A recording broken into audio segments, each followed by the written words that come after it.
8, verso 1. Y leemos: en el nombre del Padre, del Hijo y bajo la unción del Espíritu Santo. Y cuidaréis de poner por obra todo mandamiento que yo os ordeno hoy, para que viváis y seáis multiplicados y entréis y poseáis la tierra que Jehová prometió con juramento a vuestros padres. Y te acordarás de todo el camino por donde te ha traído Jehová tu Dios estos 40 años en el desierto, para afligirte, para probarte y para saber lo que había en tu corazón, sabías de guardar o no sus mandamientos. Levante su mano derecha y saque su dedito así, por favor, y va a decir: para afligirte. Mire mi mano: para afligirte, para probarte y para saber lo que había en el corazón. Tome su lugar, por favor.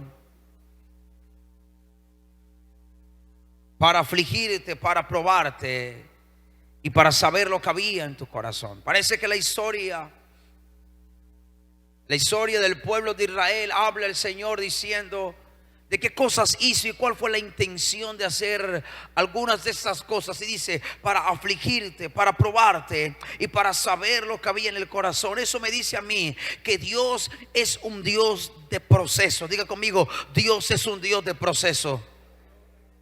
Mis hermanos, tengo que hablarte de esto porque el Dios es el Dios a quien amamos, a quien servimos, a quien honramos. Es un Dios que nos mete y nos lleva de proceso en proceso. Y el proceso, escúcheme bien, porque muchos de nosotros hemos pensado que cuando alguien está pasando por un proceso es porque hay un pecado que cometió, es porque hay un pecado que hizo, es porque hay algo malo, inconcluso en su vida que está haciendo, que hizo. Déjame decirte que Jesús, el Hijo de Dios, fue procesado y nunca cometió pecado. El proceso es el mecanismo, la herramienta que Dios usa para formar aquello que Él quiere formar. A mí no me sorprende la gente que está siendo procesada, me sorprende la gente que tiene una vida color de rosa. Porque si tiene una vida color de rosa es porque está viviendo por fuera del propósito y del diseño de Dios. Porque todo aquel que se mete en el diseño de Dios tiene que ser procesado para que Dios haga de ti aquello que Él dijo que iba a hacer. ¿Alguien me está escuchando aquí? Así que el pueblo cristiano ha pensado que el proceso viene por consecuencia del pecado. El proceso viene como consecuencia de caminar en los principios de Dios, porque Dios a todo el que ama y llama procesa.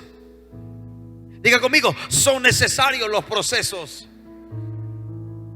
Y dice que venía para afligirles, para mirar lo que había en el corazón. Me gusta eso que dice. Dios prueba y te mete en el proceso para mirar cómo está hecho el corazón, si le amas o no le amas. Vivimos en una generación, y yo doy gracias al Padre por la generación donde yo nací, pero también por la generación donde nací de nuevo. Vivimos en una generación donde todo es rápido. En una generación, la generación de los abuelos, cuando llegaba tarde, la comida se tenía que calentar en un caldero, en una olla, no sé qué. Todo por aparte y luego servírsela al viejito para que comience su comida caliente. Hoy tú llegas tarde, la comida está servida, 7 segundos en el microondas y está lista para comer. No tuviste que prender la estufa, no tuviste que echar el arroz en un calderito, en una olla. Todo fue rápido. Para hacer un café, tiempo atrás tenía cierto protocolo, era una ollita, luego se colaba el café y aquello que conocemos como el guarrú. Los abuelitos saben de qué estoy hablando. Hoy baja tu dispensador, te bota el agua caliente lista para el café, abre con un sobrecito de café instantáneo y el café está listo. Y viendo todo esto, la generación que ha crecido ha creído que todo es fácil. Y vienen a la iglesia y creen y quieren que Dios todo lo haga así. Yo recuerdo, recién convertido, quise ir donde un hombre de Dios de la ciudad. Yo no sabía qué tiempo más tarde de esa iglesia, de ese lugar, iba a conocer a mi esposa. Y llegué donde el apóstol principal de la iglesia, en una cita que me atendió. Agradezco tanto esos minutos que me regaló. Y mi pregunta fue: apóstol, yo quisiera preguntarle qué tengo que hacer yo para tener esa unción que tú portas. El apóstol sonrió, me miró y me dijo: tienes que desgastar tus rodillas. Salí con un consejo, pero frustrado, diciendo: es difícil. Si a mí me cuesta orar por una hora, ¿cómo voy a desgastar mis rodillas? Ese consejo no me gustó mucho. Cuando iba donde el pastor 10 años atrás, 20 años atrás: pastor, mi matrimonio está en peligro, ¿qué tengo que hacer? Ora. Pastor, estoy enfermo, ¿qué tengo que hacer? Ora. Y parece ser que el evangelio ha cambiado su esencia y su fundamento. Y entonces, si hay algo que está mal en tu vida y me preguntas: pastor, ¿qué tengo que hacer para tener la unción? Entonces te decimos popularmente: pon una semilla en el altar, y entonces la unción te va a seguir. Pastor, la cosa no está bien en mi casa. Pon una semilla en el altar, y entonces la cosa va a mejorar. Porque para muchos que es más fácil sacar un peso del bolsillo que sacrificar tus rodillas, porque sabe que cuando te vas a la presencia de Dios, algo poderoso tiene que pasar. La iglesia tiene que volver a lo que es genuino, a lo que tiene poder. Hoy todos lo queremos fácil. Hoy una generación que se ha despertado, que se ha levantado a querer las cosas fáciles. Hay dos maneras de diferenciar que hay en el corazón. Un corazón agradecido cree que nada merece. Un corazón desagradecido cree que todo lo merece. Es que yo merezco tal cosa. Yo merezco ser escuchado. Yo merezco ser tenido en cuenta. Yo merezco. Y esa generación, hubieron dos generaciones que salieron de la esclavitud. Pastor, ¿cómo así? Los adultos que eran esclavos y los niños que nacieron camino al desierto. 40 años dando vueltas. Los que nacieron en el primer año llegaron de 40 a 39, casi para cumplir 40 a la tierra prometida. Dos generaciones. La primera que salió, que vivió el oprobio, la esclavitud, que vivió el yugo, las cadenas, los grillos. Y la otra generación fue la generación de malacostumbrados, que cuando abrían su boca habían codornices. El que menos recogía de 10 montones.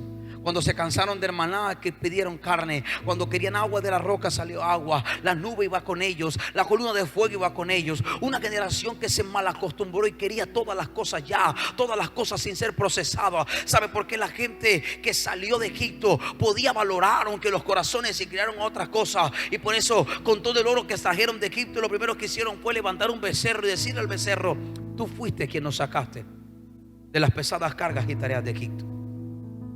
Pero permítame decirle algo esta mañana. Hay una generación que se ha levantado a querer y a creer todo lo fácil. En una generación de cristianos donde se ha levantado, donde está de moda la leche deslactosada, el café descafeinado.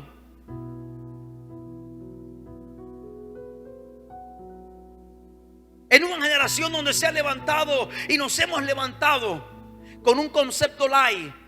La iglesia también perdió su poder original. Y entonces en la iglesia no se habla de pecado, en la iglesia no se habla de santidad. Pastor, no sea que alguien se ofenda, no sea que alguien luego se resienta con el mensaje. Entonces no hablemos de pecado, entonces no hablemos de legalidad. Entonces hablemos lo que a la gente le gusta escuchar. Déjame decirte algo: este es el peor tiempo para hablar lo que la gente quiere oír, porque Cristo viene pronto y viene por una iglesia limpia, sin mancha, sin arruga, santa en la tierra. Y se levanta una generación, diga conmigo, de pechichones. Ya me cansé del maná, ahora quiero carne. Tiene carne. Pero Dios es un Dios de proceso, y Dios llevó en algunos procesos poderosos a esta gente. Y dice en Josué capítulo 5 verso 2 lo siguiente: en aquel tiempo Jehová dijo a Josué: hazte cuchillos afilados y vuelve a circuncidar la segunda vez a los hijos de Israel. Pastor, ¿por qué segunda vez?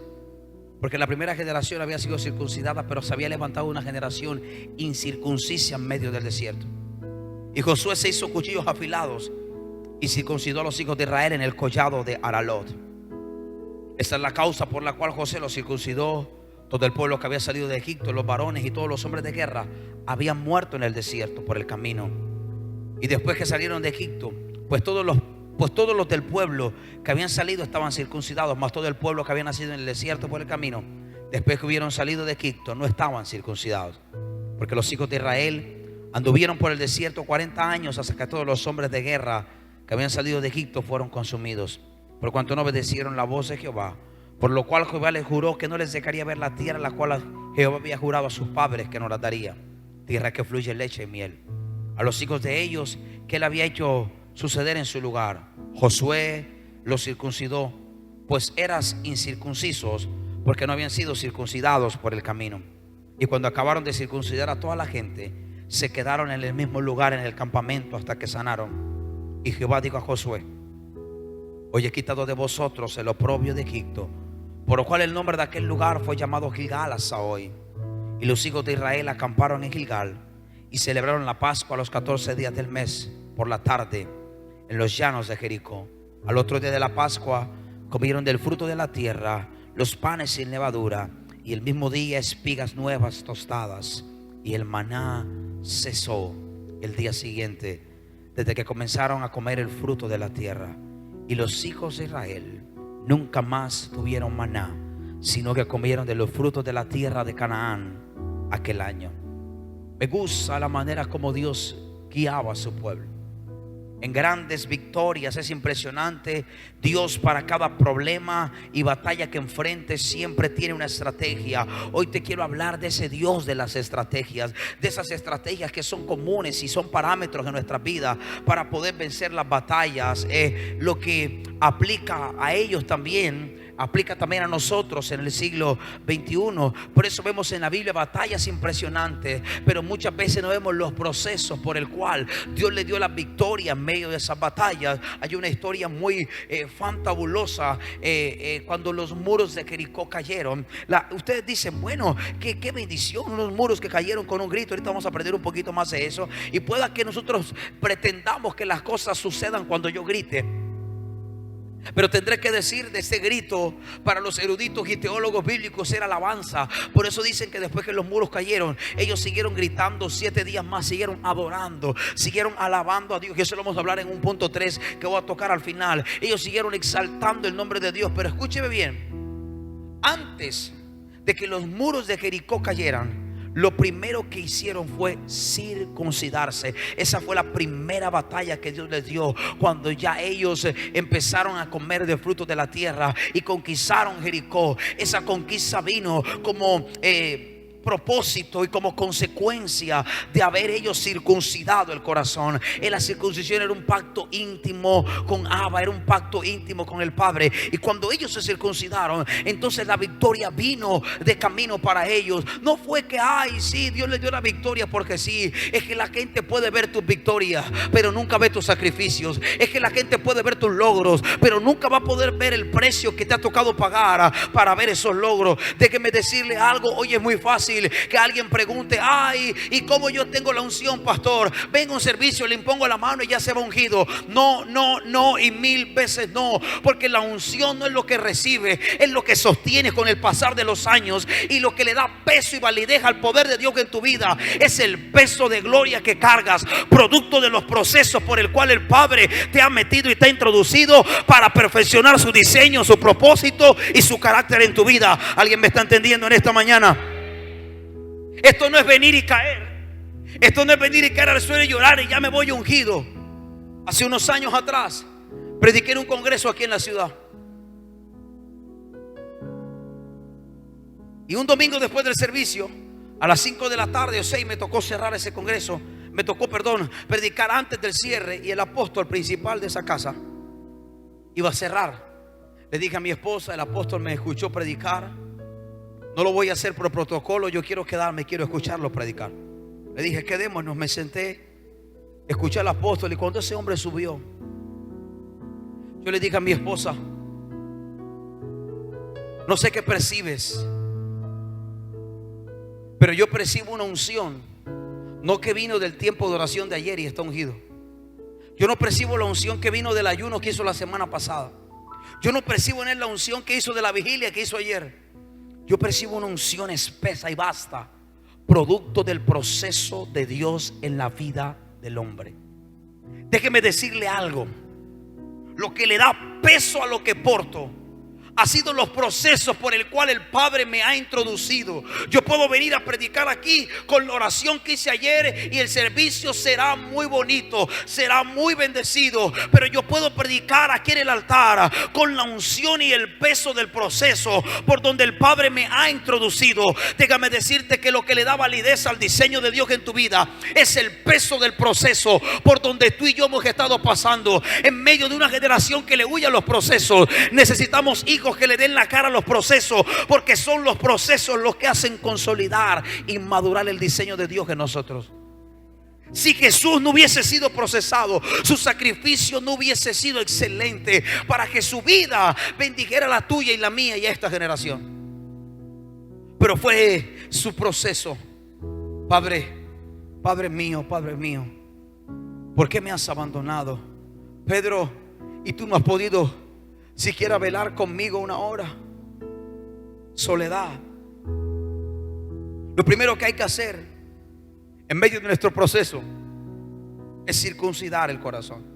Si quieres conquista, si quieres victorias, no parciales ni temporales, sino totales, tú y yo necesitamos circuncidar el corazón. Pastor, ¿y cómo lo circuncido? Tienes que cortar con toda la basura que te aleja de Dios para que tú puedas poseer la tierra. Yo me imagino a Cristo siendo procesado para que su sacrificio fuese excelente. Gente lo defraudó, gente lo dejó solo, un Judas lo vendió, un Pedro lo negó, gente lo abandonó. La gente que le dio de comer le decía: crucifiquen a Jesús, liberen a Barrabás. Él tuvo que pasar eso. Te voy a regalar algo. Te voy a regalar una píldora para que la guardes en tu vida. Lo que Jesús vivió en sus 33 años en la tierra fue el proceso para que cuando Él se sentara en el trono, su corazón no estuviese dañado. Pastor, ¿cómo así? Escúchame bien. Hubo un Judas que lo vendió. Hubo un Pedro que lo negó. Hubo mujeres que se aprovecharon de Él y se fueron. Consiguieron el milagro. Hubo gente que se alimentó con pan y peces y luego le dio la espalda. ¿Sabe por qué el Padre lo procesó así? Hubo gente que lo dejó solo en su peor momento, porque el Padre sabía que cuando Jesús tomara el trono iban a haber creyentes que le iban a buscar por conveniencia y luego se iban a ir. Iban a haber creyentes, hijos de Dios, nacidos de nuevo, que iban a adorarlo porque les conviene una adoración, que iban a buscarlo porque les conviene un milagro. Jesús sabía, alguien tiene que entender, el Padre sabía esto. Esa es la razón por la que el proceso de Jesús en la tierra fue en esa dirección. Imagínate cuánta gente ha usado a Jesús. Cuánta gente ha usado su nombre. Por eso la Biblia dice: en mi nombre echaron fuera demonios, apartados de mí, hacedores de maldad nunca los conocí. Porque se puede usar el nombre. Es que muchas veces Dios te procesa y no necesariamente te procesa en cosas que te gusten, sino en cosas que tú necesitas. Y lo primero que tenemos que tener es un corazón circuncidado. Si quieres tener conquistas, es necesario que saques de tu vida todo aquello que estorba, todo lo que estorba para que el diseño del cielo se cumpla en tu tierra, en tu vida, en tu casa. Yo quiero llevarlos al pedernal. Hacer lo correcto es poderoso. Y la gente que hace las cosas bien, somos poderosos y valientes porque Dios nos da la fuerza y el poder para hacerlo, nos capacita. Pero para poseer la tierra necesitamos tener un corazón circuncidado. Y hay cosas que duelen, pero hay que hacerlas. Quiero decirles y quiero confesarles: algunas cosas que yo hago no las hago porque me gustan, las hago porque me conviene. Pastor, ¿cómo así? ¿Quién le gusta levantarse a las 5 de la mañana a orar? Cuando es el mejor sueño de la mañana, cuando la cobija se te pega. Yo no lo hago porque me gusta, lo hago porque me conviene estar con Él. ¿Alguien me está escuchando? A lo mejor ustedes que vienen al segundo servicio durmieron un poquititico más, pero mi esposa se levanta todos los domingos a las 3 de la mañana. para que el tiempo le alcance para alistar a Benjamín, a Nicole, alistar mi ropa, alistar mis cosas, alistarse ella, maquillarse, peinarse.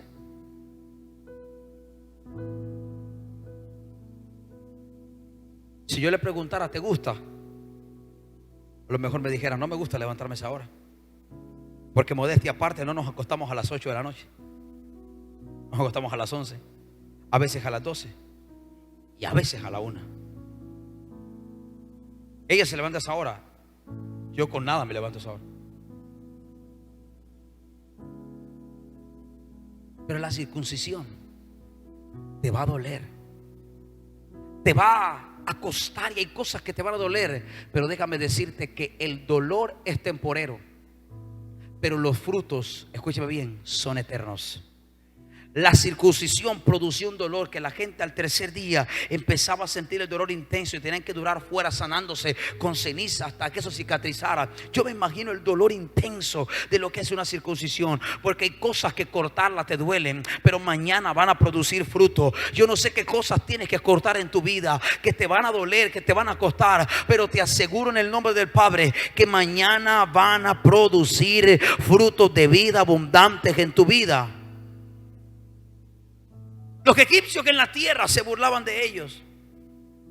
O seguramente hay muchas familias que se burlan de ti. Pero tú vas a la iglesia y yo tengo más que tú. Yo tengo un carro que tú no tienes. Yo tengo la casa que tú no tienes. Yo tengo la moto que tú no tienes. Pero lo que ellos no sabían era que el día que Dios los sacó de Egipto, le iba a sacar con el oro de la nación más poderosa de la tierra. Y Dios los saca en victoria. Pero me llama la atención que ahora ellos con ese oro, con esa bendición, ¿sabe qué hicieron? Levantaron un becerro con la bendición que Dios les dio y empezaron a adorar ese becerro y a decir: Dios, este Dios nos sacó de las pesadas taras de Egipto. Cuídate de que la bendición de Dios no se convierta en el pero para empezar a buscarlo.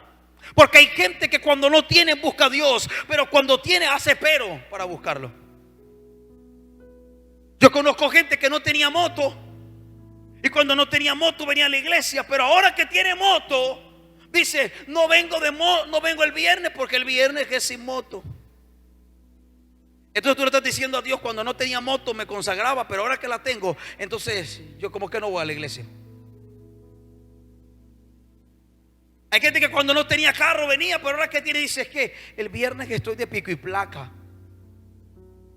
Ya te das cuenta por qué la gente no está lista para tener bendición. Porque inmediatamente Dios bendijo a Egipto. Egipto, con el oro que Dios les dio, se hicieron un becerro y se inclinaron al corazón para adorarlo. Hoy no es el becerro, pero ¿cuántas veces con el mismo dinero que Dios te ha dado has inventado y planeado cosas que te han alejado de Él? Has hecho planes que te han sacado del río y no te han metido en el río. Lo que pasa es que hay gente que no está preparada para ser bendecida, porque su consagración siempre está dependiendo de una necesidad. Y cuando tu consagración a Dios depende de una necesidad, el día que tu necesidad se suple, tu consagración se pierde. Pero cuando tu consagración a Dios depende de un amor genuino, escúcheme bien, mi Biblia dice y la tuya dice que nada ni nadie me podrá separar del amor de Dios que es en Cristo Jesús. Ni la vida, ni la muerte, ni lo presente, ni lo porvenir, ni ninguna cosa creada me podrá apartar del amor de Dios que es en Cristo Jesús. No se puede conquistar la tierra con un corazón impuro. Hay cosas que duelen pero que son temporal. Pero el costo de la obediencia es permanente. Diga conmigo: el costo de mi obediencia es permanente. Por eso la Biblia dice que es espada de dos filos. Por un lado trae bendición la palabra, pero por el otro lado trae corrección. Y eso no te gusta. A ti solo te gusta que te hablen de lo bendito del Padre que serás. Pero cuando la palabra que es como espada de dos filos entra, de un lado trae bendición, pero del otro lado dice: la bendición viene si te corriges. Porque Dios siempre va a traer corrección. Hoy la gente en esta temporada light en la cual estamos, en esta temporada de leche deslactosada, café. Oye, yo en lo particular no puedo tomar leche. Y como yo no puedo tomarla, ni deslactosada la tomo. Yo personalmente no lo hago. Me sienta mal. Pero hoy hay una generación que sabe lo que es correcto, pero prefiere irse por lo light, porque no quiere compromiso. Diga conmigo, compromiso. Y cuando usted no quiere compromiso, el camino más fácil será dar una ofrenda por su consagración y no tirarte de rodillas a la presencia de Dios para que Dios te cambie y te llene. Ahora, como te cuesta más orar que una ofrenda, te vas por el lado ese. Y tenemos una iglesia desbalanceada. Quien tiene el dinero para una ofrenda dice: yo mejor doy una ofrenda pero no oro. Y quien no tiene dinero para una ofrenda dice: yo mejor oro pero no ofrendo. Y entonces estamos así. Pero ¿cuál es el principio? Que usted entienda cuáles son las armas espirituales y para qué se usan. No todas las peleas las puede ganar con ofrenda. Hay peleas que se ganan con santidad. Pastor, ¿cuál? Sin santidad nadie verá a Jehová. Hay peleas que se ganan con consagración. Hay peleas que se ganan por congregarse. Pastor, ¿cuál? La Biblia dice que Dios honra a los que le honran. Y cuando estamos los hermanos juntos y en armonía, ahí envía el Señor bendición. Bueno, entonces hay armas que tienes que usar para cada guerra.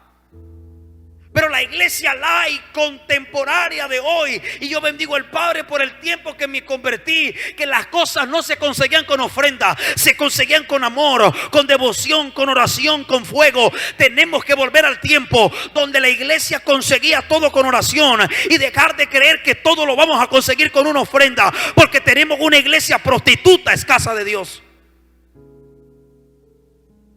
Porque es el evangelio light que me conviene. Porque me es más fácil meterme la mano al drill que tirarme de rodillas a las 5 de la mañana para que el Padre consuma mi pecado con el que estoy luchando. Y tenemos una iglesia light, una iglesia que no entiende sacrificio, una iglesia que cree que dándole una ofrenda al pastor ya se le va a pasar la unción del pastor. Déjame decirte, mejor cómprate un choriperro con esa ofrenda. Pero no vas a tener la unción así. La unción no se compra con dinero. Además, déjame decirte que la unción ni siquiera se compra. Es tan valiosa que no se puede comprar. Por eso la cuido con celo.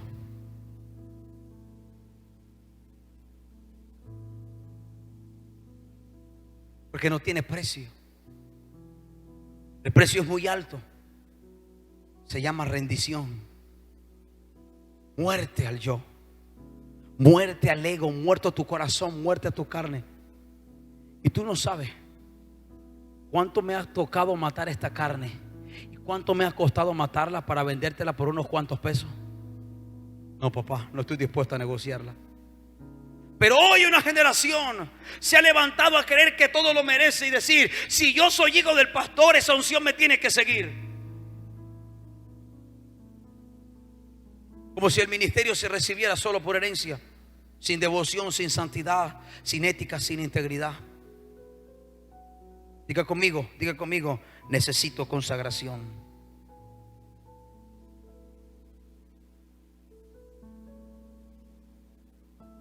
Número 2. Primero te dije que era circuncisión el corazón. Número 2, dar a Dios el primer lugar. Y ahí quiero llegar. La gente que salió, la segunda generación que salió, no sintieron que era escasez. Pastor, ¿cómo así? Si querían maná, había maná para todos los días por 40 años. Que se aburrieron y pidieron codornices, había codornices y carne guisada para ellos.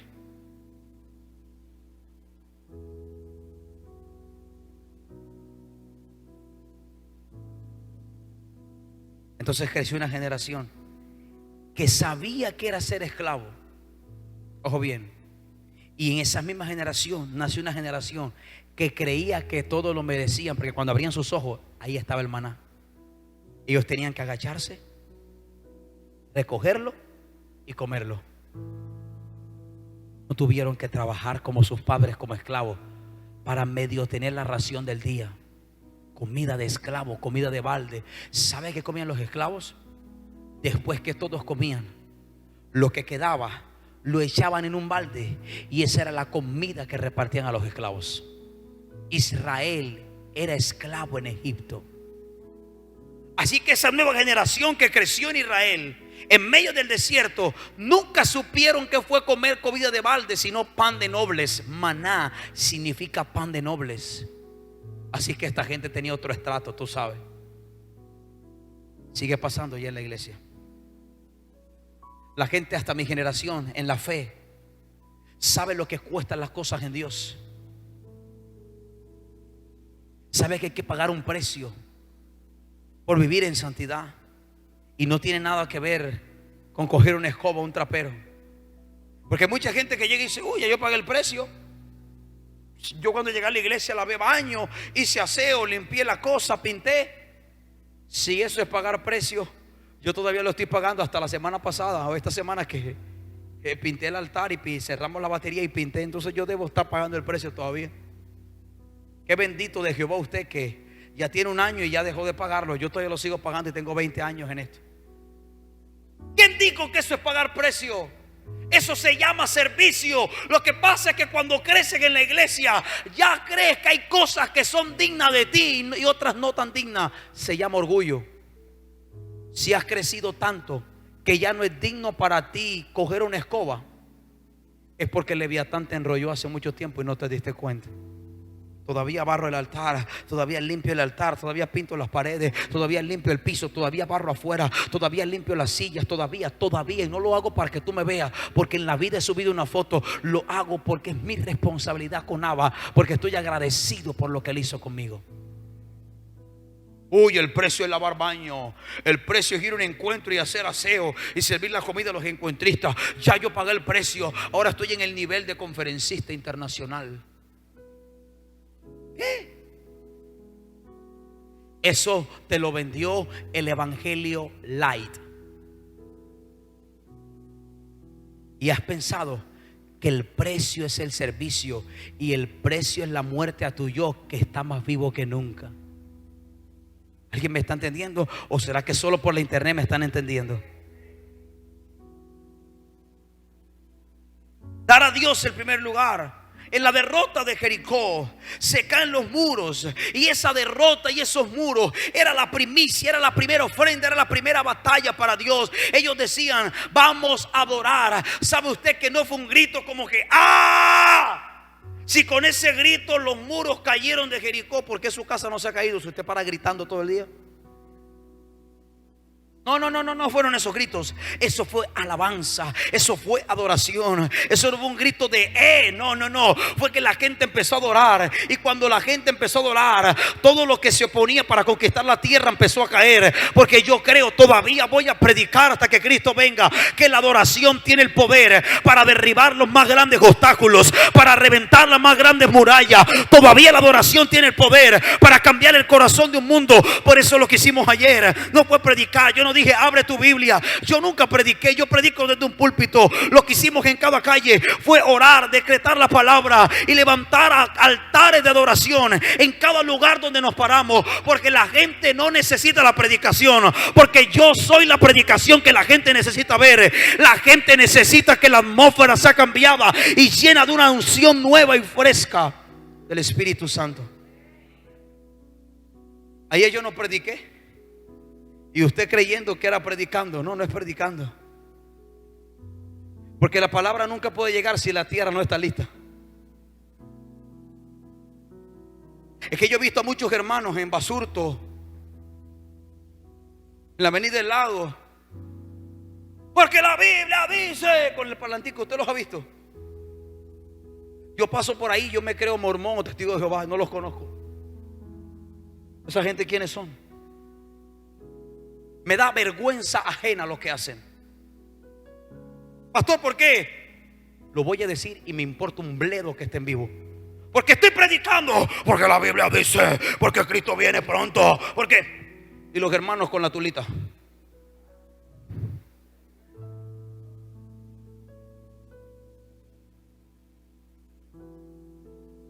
¿A qué jugamos? ¿A qué jugamos? Ese no es el evangelio del reino. Pero mientras este está predicando, por allá está el pico sonando. La gente no lo está escuchando, no le está prestando atención. El ambiente no está listo. En ningún momento ya dije, abre tu Biblia. Pastor, ¿y por qué? Porque muchos de los que me están oyendo ni siquiera tienen una. Ni siquiera saben un libro que se llama Juan. Ni siquiera saben que hay un libro que se llama Hechos. ¿Yo para qué les voy a abrir la Biblia? Cuando hay gente que en un ambiente de estos manda abrir la Biblia, es porque su vida no es una Biblia para otros. Vayamos y levantemos atmósfera, altar de adoración, y vemos qué pasa después. Algún día llegarán a una iglesia, sea esta o no sea esta, tampoco me importa. Donde vayan, la semilla se les va a sembrar y la palabra se les va a predicar. Mi intención no fue predicar, yo predico aquí todos los fines de semana. Mi cuestión y mi intención fue llevar amor a través de la adoración y de una palabra de fe y de esperanza a un mundo que solo ha escuchado malas noticias. Y tú sabes esto. Dios es un Dios de proceso. Y Dios no puede hacer algo, o Dios no puede hacer nada con gente sin procesar. Josué capítulo 7, verso 7. No lo vaya a buscar. Escuche bien. Dios les dice, vayan a Jericó, aniquílenlo. Eso es mío, dice el Señor. Pero después de esa victoria ellos van a Jai, y allí perdieron. Y Josué decidió no mandar a muchos después de haber obtenido esa victoria en Jericó. Y Josué comenzó a orar de por qué habían matado al pueblo de Israel. Eso está en Josué 7:7. Así que Dios le dice a Josué, levántate, Israel ha pecado y ha roto mi pacto. Robaron, mintieron y escondieron el anatema. Perdieron la guerra. Esto fue una batalla temporera en Jericó. Pero ¿por qué con Jai perdieron si era un pueblo más pequeño que Jericó? Porque habían cosas que guardaron en el corazón ocultas, que nunca dijeron, que nunca confesaron, que nunca compartieron, que nunca sacaron. Y eso oculto hizo que perdieran la esperanza. Iglesia preciosa, no podemos ser hipócritas con nosotros y con el cielo. No podemos ver cambios en la nación cuando mi propio corazón está enfermo. No podemos ver cambios en una sociedad cuando mi propia familia está enferma. No podemos ver cambios en mis hermanos cuando mi propia vida está enferma. Dios es un Dios de proceso, y antes de que tú seas heraldo, testimonio para otro, Dios primero te procesa. Para que Jesús pudiera ofrecer el sacrificio excelente, el Padre tuvo que procesar a Jesús. Si Jesús necesitó ser procesado, ¿cuánto tú y cuánto yo? Mucho más. Dar a Dios el primer lugar. Y número 3, la adoración. Este era un pueblo que sabía adorar. Por eso después que los muros cayeron por 7 días continuos, siguieron adorando. Usted debe orar aunque los muros sigan. Usted debe adorar aunque los muros no se caigan. Porque mientras tú adores, mientras tú alabes al cielo, hay cosas que se van a empezar a caer. No es lo que tú estés viendo, es que por encima de las cosas que no veas, Dios está trabajando a tu favor. Hay cosas que Dios no las hace instantáneas, como esta generación está acostumbrada. Esta generación no ha aprendido a vivir y a ver, a disfrutarse los procesos. Por eso hay tanto aborto de propósitos. Por eso hay tanto aborto de diseño. Porque como yo lo quiero todo ya, como yo lo quiero todo rápido, termino siendo un embarazo prematuro. Pero cuando soy prematuro y me voy, hay algo que aprendí mientras Benjamín estuvo en UCI. No sabía que era así. Hay algo que se llama papá canguro. ¿Lo ha escuchado? Y dicen, es que el papá da más calor que la mamá. Me rompieron mi teología barata. ¿Qué? ¿Cómo así? No, que entre la mamá. ¿Te acuerdas, cielo? Y el papá se ponía una licra así, una chaqueta de licra, no sé, como una franela, y metían al bebé aquí. Y por 20 minutos el calor del papá hacía que el bebé tuviera aliento de vida. Cuando yo estaba viendo ese diseño, yo dije, wow. Entonces la gente prematura en su propósito a veces necesita que el papá se lo eche al pecho, porque así se maduran los pulmones. Lo hace mejor con una incubadora. Yo entendí entonces que la gente que no se deja abrazar por un padre siempre vivirá en orfandad y lejos de su diseño. Dios es un Dios de proceso, y Él quiere que hoy lo primero que tú hagas sea circuncidar el corazón. Lo segundo que tú hagas es colocarlo el primero. Pero lo tercero que Dios quiere que haga es que no te canses de adorar y que tu vida sea un altar vivo de adoración en esta tierra. El Padre necesita levantar adoradores, no de púlpito, ni de plataforma, ni de altares. Necesita levantar adoración en las casas. Ayer nos fuimos con pocos instrumentos, con 2 voces, pero no nos cansamos de adorar, y adoramos, y adoramos, y adoramos, y adoramos, y adoramos, y no parábamos, y adorábamos, y nos levantamos en las esquinas donde antes hubo muerte, drogadicción, donde antes hubo prostitución, donde antes hubo atraco, y establecíamos el reino. Esas esquinas habían visto de todo menos una adoración. Fue una pelea de reinos y de tronos ayer.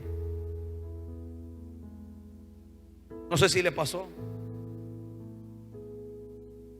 Y no fue necesariamente por el sol, porque usted lleva más sol en playa y en piscina, y nunca le ha pasado. No fue por la caminata, porque no fue la gran caminata, sea sensato. O sea, no caminamos 4 o 5 kilómetros, creo que no lo hicimos. ¿Por qué llegó a su casa que estaba que lo recogían con pala? Déjeme, yo le voy a decir por qué. Porque mientras íbamos caminando, íbamos empujando todo lo espiritual que se movía, y usted no se daba cuenta. Íbamos limpiando el mundo espiritual, y usted no se estaba dando cuenta. Por eso cuando pasábamos, no sé si se dio cuenta, espero que sí, la gente decía: uy, se me eriza la piel. Íbamos pasando, íbamos limpiando la atmósfera, íbamos empujando una carga de pecado, de porquería, de iniquidad que se estaba moviendo en el ambiente. Y después que usted termina de empujar algo, usted queda cansado. Por eso llegó hacia su casa. No fue por la caminata, porque no caminó mucho. Yo estaba cansadísimo. Y yo me puedo hacer en una mañana, en 2 horas, 55 kilómetros, lo básico, en bicicleta. 55 kilómetros rapidito.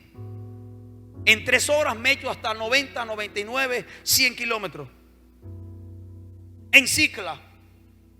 Como tú me dices que ayer caminando 3 kilómetros ya estoy muerto. Es por lo espiritual que se mueve.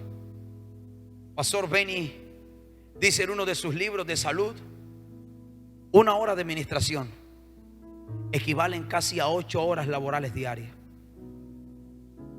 porque se desgasta tu cuerpo, tu alma, tu espíritu. Pero ayer establecimos reino en esta ciudad. Por eso en poco tiempo vamos a hacer la próxima. ¿Cuántos se animan? De pronto en otra ciudad, de pronto en otra ciudad, de pronto en otro barrio, de pronto en otro sector, pero vamos a establecer.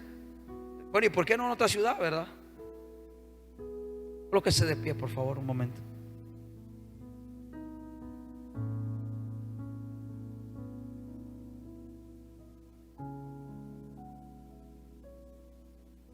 Iglesia preciosa,